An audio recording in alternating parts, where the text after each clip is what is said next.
Hey, good morning, everybody. Welcome to another segment of One Coach's Opinion, which is basically what it is, my opinion, not a fact.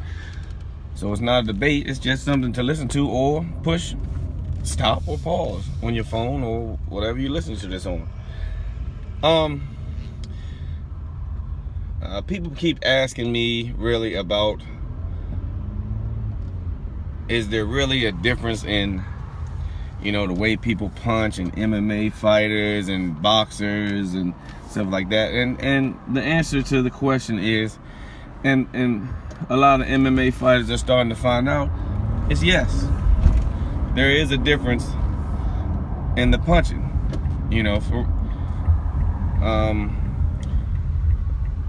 When it comes to boxing, there's rules of boxing.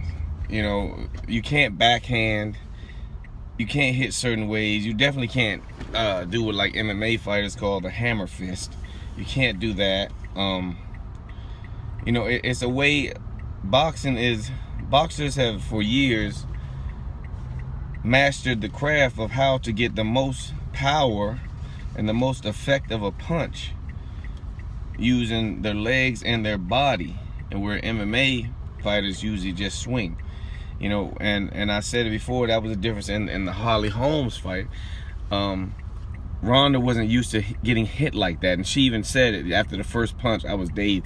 She wasn't used to getting hit like that. You know what I'm saying? She wasn't used to somebody that put their body weight behind their punches. She was used to maybe taking a few hits and running in there and getting to her opponent. But when she first got hit like that and first got a taste of what it's really like, it probably to her felt like a man hit her. And she wasn't used to that, so it was hard to get adjusted. That's called like a mind change in punches. Like Mike Tyson says, everybody had a plan until they got hit with that first punch. And it's true. So there's a big difference really in the way, and let's look at the Conor McGregor fight and Jose Aldo. They both landed at the same time,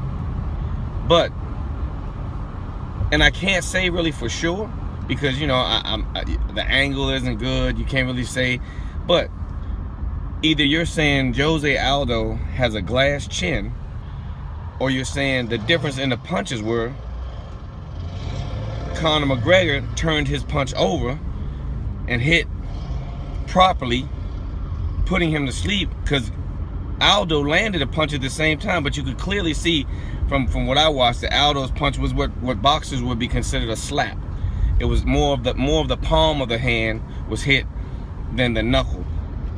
McGregor's punch looked like more of the knuckle came in and caught him on the chin, and that's why the punch had so much effect on him.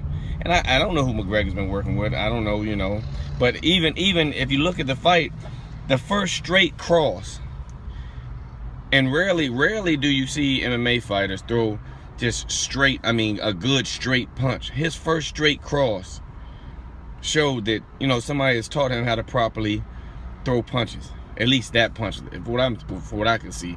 But even just taking off that fight, there's a big difference in, it seems like MMA fighters, they try to get an accumulation of punches in. And that's really taught in amateur boxing. But once you get to the pros, you have to make your punches count.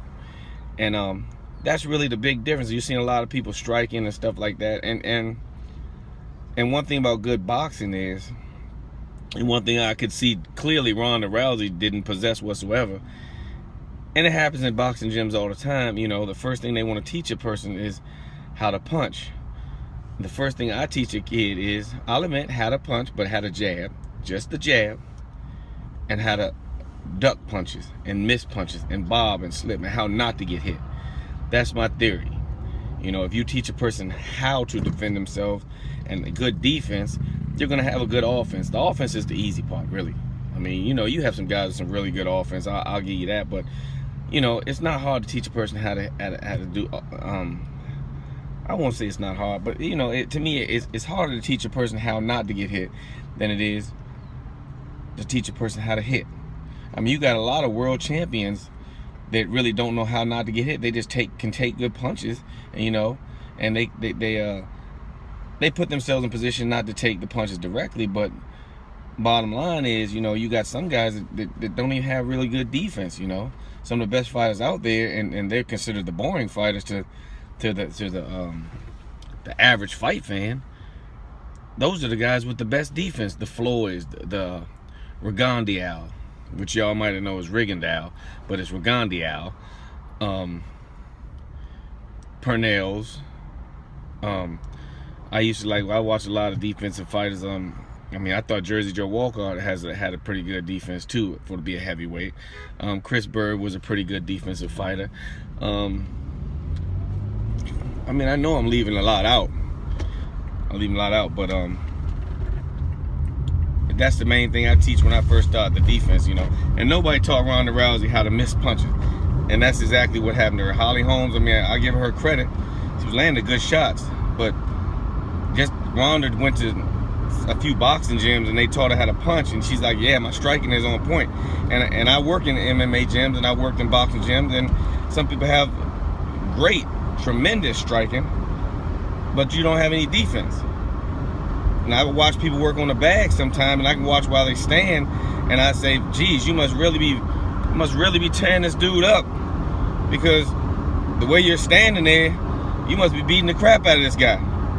Otherwise, you'd be moving, setting your punches up, learning how to throw punches from angles, learning how to throw punches off your feet, off the movement. You know what I'm saying? You cannot hit and not get hit standing still. You know? And as you see, everybody can't grab techniques like everybody else can either. So, you know, like Floyd, that shoulder roll, I mean, he does it the best. I don't see anybody doing it. Actually, you see a lot of guys getting beat up trying to attempt to do it. You know?